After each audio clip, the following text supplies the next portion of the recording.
Grabe guys. Mas masikip po pati. Okay lang yan. Oo, okay. Wala man tayong ibang lugar eh. Oo. Okay na yan. Hindi mo akalain na may nakatira ditong Mistisa. mistisa. Grabe guys. Hindi mo akalain, no? Kapag naglalakad ka dito sa labas na meron ditong nakatirang isang mistisa na grabe, napakaganda sa edad na 13, magpo-14 ka pa lang yung taon. Opo. Sa edad na 14 years old. Grabe. Pero thank you po kay Sir John kasi siya po talaga kahit walang kapalit po. Ilang beses po ako nang pinilit. Sabi ko nga po, minsan kinakausap ko siya na, Sir, baka naman po mayaman yan kasi oo nga, maganda. Kami po, di porke maganda, pupuntahan namin. Kami po, ang priority namin is yung nangangailangan talaga.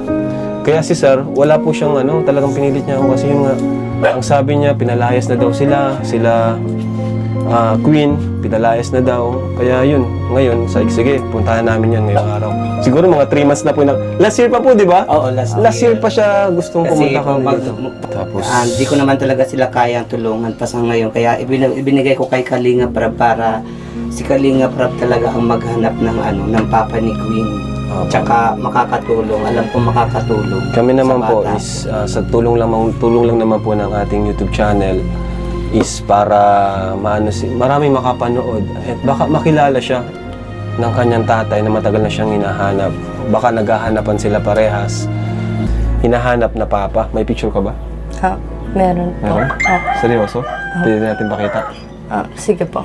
So, ito po mga kalingap, tinanong ko siya kung okay lang napakita natin sa camera yung kanyang papa. So, ito yung mama mo, no? Opo. Mama po niya yung kasama niya dito. Ito yung papa niya.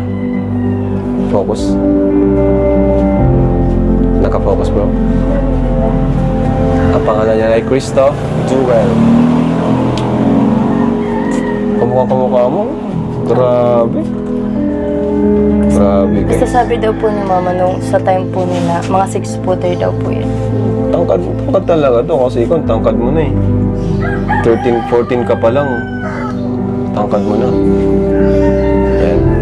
So, sana makatulong po sa Facebook. Yan, sa Facebook community natin, sa YouTube community. Please help po natin si Queen by sharing and liking po ng ating vlogs na ito para po sa kanya.